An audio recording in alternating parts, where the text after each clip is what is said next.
Yes, and you did, he called. His voice echoed across the empty, frozen terrain. Mason grinned at his younger brother. I'm a man of my word. But look at you. You haven't even broken a sweat. Mets. We get tested for metabolic conditioning every 3 months for work. Adam was a firefighter, built to haul 80 pounds of gear up multiple flights of stairs. Cool. My only conditioning program involves running to catch the subway. The tough life of an international financier, said Adam. Hold everything while I get out my tiny violin. Who says I'm complaining? Mason took off his goggles to apply some defogger. Is Ivy close, or did our little sister stop to hire a team of mountain guides to carry her up the hill so she doesn't have to climb it on her skis? She's close enough to hear you, said Ivy, appearing at the top of the ridge. And aren't the guides on strike? She wore a dazzling turquoise parka and white ski pants, Gucci sunglasses, and white leather gloves. Her blonde hair was wild and wind-tossed, streaming from beneath her helmet.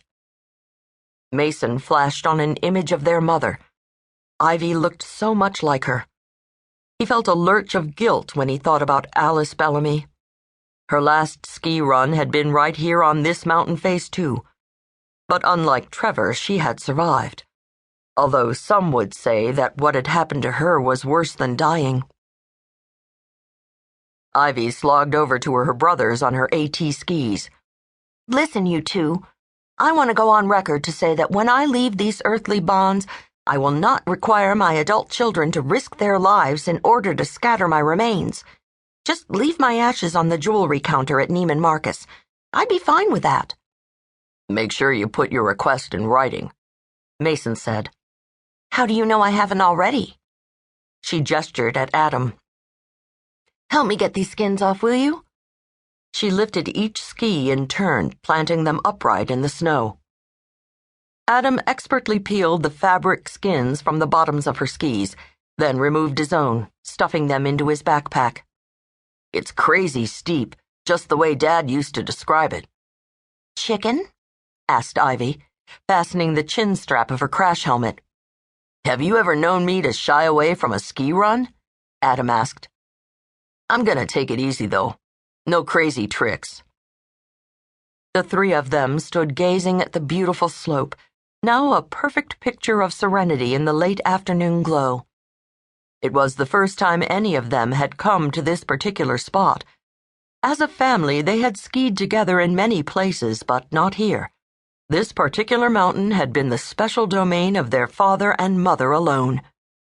They were lined up in birth order. Mason, the firstborn, the one who knew their father best. Adam, 3 years younger, had been closest to Trevor. Ivy, still in her 20s, was the quintessential baby of the family.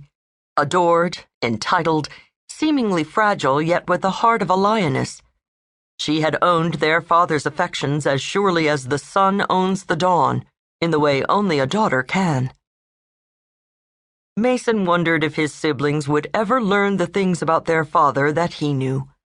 And if they did, would it change the way they felt about him? They stood together, their collective silence as powerful as any conversation they might have had. It's incredible, Ivy said after a long pause. The pictures didn't do it justice. Maybe Dad's last request wasn't so nutty after all. This might be the prettiest mountain ever, and I get to see it with my 2 best guys. Then she sighed. I wish Mom could be here. I'll get the whole thing on camera, Adam said. We can all watch it together when we get back to Avalon next week. A year after the accident, their mother was adjusting to a new life in a new place, a small Catskills town on the shores of Willow Lake. Mason was pretty sure it wasn't the life Alice Bellamy had imagined for herself. Do you have him? Adam asked. Mason slapped his forehead. Damn, I forgot. Why don't the 2 of you wait here while I ski to the bottom, grab the ashes, helicopter back up to the rendezvous, and make the final climb again? Very funny, said Adam. Of course I have him. Mason